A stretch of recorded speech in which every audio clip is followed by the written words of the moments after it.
Fala pessoal, fazendo aqui o vídeo de continuação da análise sobre o conflito entre Rússia e Ucrânia. Será que vai ter guerra?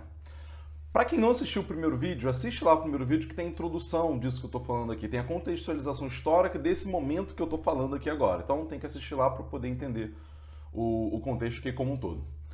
O X do conflito que está rolando agora entre Rússia e Ucrânia é que a Ucrânia está querendo entrar para a OTAN. Na verdade, os Estados Unidos está querendo colocar a Ucrânia na OTAN para poder ter um motivo, né? A partir do momento que você faz parte da OTAN, quando ataca um país, todos os países membros dessa aliança militar, né, defenderiam esse país que foi atacado. O principal motivo para colocar a Ucrânia dentro da OTAN é poder colocar um monte de mísseis, um monte de armas na Ucrânia, debaixo do nariz da Rússia, para poder colocar a Rússia em situação de vulnerabilidade. Você já tem ali na Europa, né, várias ex-repúblicas soviéticas, como Lituânia, Estônia e Letônia, que hoje fazem parte da OTAN, né, fazem fronteira ali com a Rússia, colocando a Rússia numa situação totalmente vulnerável estrategicamente, né? Porque em assuntos estratégicos você tem que ter um espaço de defesa. E a fronteira da Ucrânia com a Rússia é uma fronteira gigantesca. Se os Estados Unidos conseguir colocar armas ali, né? O Ucrânia está entrando para a OTAN para isso, gente. Vamos deixar de ser inocente acreditando em outros motivos que eles estão falando na televisão. O verdadeiro motivo da Ucrânia estar entrando, está querendo entrar, né? Está sendo convidada pelos Estados Unidos a entrar para a OTAN, é justamente para poder enfiar um monte de arma ali debaixo do nariz da Rússia. Isso colocaria a Rússia numa situação de completa vulnerabilidade, né? E sem contar que tem outros conflitos também ali, né? É uma região complicada de se entender, você tem que entender coisas históricas ali também, né? Você tem conflitos ali da Rússia com a Ucrânia, tem a questão da Crimeia. Vamos lembrar que a Ucrânia e a Rússia, 30 anos atrás, eram um país só, né? A União Soviética, na verdade um bloco, um grupo de países que quando se dissolveram, você teve a Rússia como principal país, mas a Ucrânia, que é um grande país também, né, um dos maiores países da Europa, que fazia parte também da União Soviética. E tem uma questão populacional ali, que pouca gente sabe, que gera uma confusão geopolítica tremenda. Como a União Soviética era um grande país que tinha vários outros países dentro, né, várias repúblicas socialistas soviéticas ali dentro, você tinha uma política ali dentro de fazer com que misturar as populações, né? Então você vai na Ucrânia, tem muita população russa lá. Assim como você for na Bielorrússia, se você for, enfim, na Romênia, qualquer país ali do leste europeu próximo à Rússia, você vai ter uma boa fração da população desses países que são russos. E particularmente no leste da Ucrânia, na região de Donbass ali, você tem uma grande população e cultura russa também, sem contar que a própria Ucrânia, ela tem muita proximidade cultural também com a Rússia. Mas no leste ali, na região de Donbass, você tem toda uma população russa que fala russo, que identifica como russo.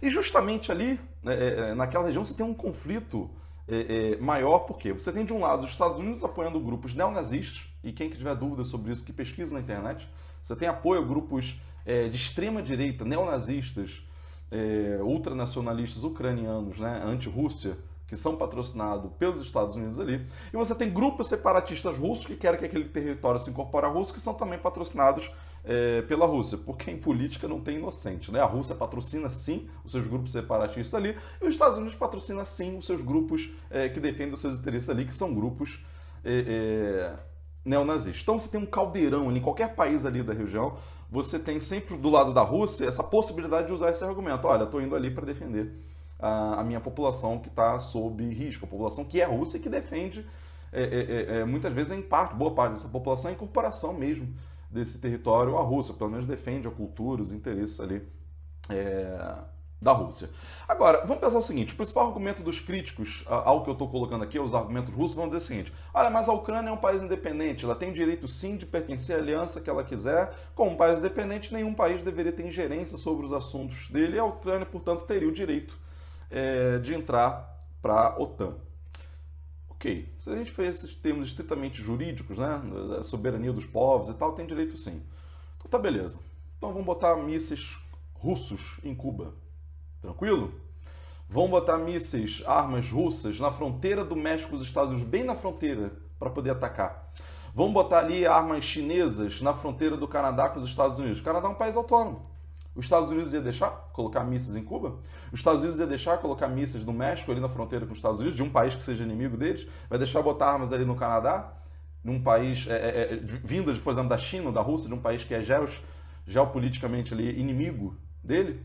Não, né? Vamos lembrar da crise dos mísseis em 62? E engraçado que a gente fala da crise dos mísseis, a gente pensa em Cuba, né? Ah, a Rússia foi lá, a União Soviética na época, foi botar mísseis em Cuba para poder ameaçar os Estados Unidos. Ninguém sabe o outro lado da história, poucos sabem, né? Que os Estados Unidos tinham colocado um monte de armas na Turquia, que é colado ali na Rússia, que poderia, portanto, atacar os Estados Unidos, e a União Soviética ter tentado colocar mísseis em Cuba foi uma resposta ao fato que os Estados Unidos fez lá. Mas quando a gente fala da crise dos mísseis de Cuba, o próprio nome, né? Crise do míssil de Cuba, a gente parece que apenas a União Soviética usou uma política de colocar armas debaixo do nariz do inimigo, quando na verdade isso é uma resposta ao fato de que os Estados Unidos fez isso colocando armas ali na Turquia, que é muito próximo da Ucrânia. Então, assim, não é tão simples. A Ucrânia tem o direito? Tem o direito, então tá bom, tem direito para os dois. Então a China vai lá botar armas em Cuba. Tá tranquilo? Os Estados Unidos vai deixar? Não vai, né? Aí Cuba deixa de ser um país independente. Aí esse argumento cai por terra. Ah, mas aí tá colocando a liberdade, a segurança dos Estados Unidos em jogo. Mas quando é do lado da Rússia ou de qualquer outro país, as pessoas não pensam com esses mesmos termos, né? Até porque a nossa mira, as informações que nós recebemos aqui sobre conflitos internacionais, 90 e tantos % das informações são de origem ocidental. Aí, se você tem 3 ou 4 agências de notícias internacionais que passam notícias, que repassam informações para cá. Você pega a reportagem do Globo, do Estadão, de qualquer outro jornal brasileiro, é copia e cola das agências de notícias ocidentais, que representam os interesses dos Estados Unidos. Eu assisto a TV estatal chinesa. Eu assisto a TV estatal russa. Eu assisti a TV estatal iraniana, mas o YouTube tirou. Por que o YouTube tirou a TV iraniana? O governo dos Estados Unidos mandou tirar. Então, não vamos ser inocentes e acreditar nesse papo de direito internacional. Direito nada. Na política interessa a lei do mais forte. É isso que vigora no fim das contas. Então, para concluir, tem um fator extremamente importante que essa semana foi bastante falado aí, que é o seguinte nesse conflito. O que vai acontecer no final das contas? A Ucrânia, gente, não tem poder nenhum. A Rússia vai lá, invade a Ucrânia, a hora que quiser, ter poder militar para fazer isso sem nenhuma grande dificuldade. A Rússia não quer fazer isso. A Rússia quer só ter garantia que não vai ter arma debaixo do nariz dela apontada para ela. E repito o que eu já disse em outro vídeo. Não estou apoiando o governo russo com isso de forma alguma. Eu apoio a oposição ao governo russo. A maior oposição ao governo russo, que é de direita, é o Partido Comunista da Federação Russa. Esse é o grupo que eu apoio lá na Rússia. Então, não estou elogiando o Putin, não estou defendendo a política do Putin. Estou falando de geopolítica, que é uma coisa muito mais complicada do bem contra o mal, A, B, mil fatores envolvidos, né? Então, tem um fator importante para a gente pensar aí, né? A Ucrânia não tem poder nenhum. A questão é, os Estados Unidos dizem que se houver uma invasão russa, e colocam, dando a entender, né, que a Rússia está para invadir a qualquer momento, coloca a Rússia como grande vilã da jogada, né? Mas se fosse o contrário, se fosse colocar armas lá nos Estados Unidos, ninguém ia dizer que os Estados Unidos é um vilão porque invadiu Cuba ou tentou matar Fidel Castro muitas e muitas vezes, né? Isso é documentado, né? Não é algo que eu estou falando de forma abstrata, não. A questão é, se a Rússia de fato tomaria uma decisão militar em torno disso, e os Estados Unidos de fato responderia, e se a China responderia ajudando a Rússia também, porque China e Rússia têm uma parceria que foi publicada agora, anteontem, né, que tem uma aliança estratégica sem precedentes. Então, um nível de estratégia que, inclusive, eles próprios anunciaram dizendo que é maior do que aquilo que ocorreu durante o período da Guerra Fria até, né, o final dos anos 70, como Rússia e União Soviética e China entraram em conflito, né, passaram a disputar e deixaram de ser aliadas. China não quer o conflito. A China é aliadíssima da Rússia por motivos geopolíticos, geoestratégicos. China é um país comunista, Rússia é um país capitalista, governado por um presidente de direita, né? Só que geopolítica é muito mais complicado que isso, né? São interesses em comum, por isso que eles agem de forma comum. A China entraria nesse conflito? A China não quer. A China apoiaria a Rússia militarmente? Óbvio, com certeza, como os Estados Unidos já estão apoiando a Ucrânia no conflito, como a Inglaterra já mandou também, o Reino Unido já mandou um monte de armas lá para ajudar a Ucrânia a se defender, atacar a Rússia e tal. A questão é, só os Estados Unidos querem a guerra.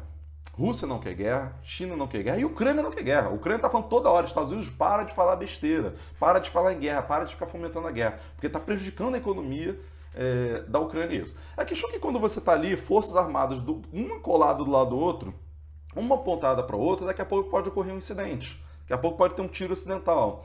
Daqui a pouco alguém pode atravessar uma fronteira, algum tanque pode passar um pouco para um lado e surge um tiro para cá e surge um tiro para lá, e aí a guerra explode de forma descontrolada. Esse risco sempre existe, né? Não tem como a gente prever o que vai acontecer. É uma situação de tensão, né? Agora, o fato de a China ter dado essa notícia, né, de que apoia completamente as demandas russas de não expansão da OTAN, vai fazer os Estados Unidos pensarem 20 vezes antes de tomar qualquer decisão ousada ali na região. Bom, gente, então fico por aqui. É um assunto longo, né? A gente está aqui com 10 minutos de vídeo.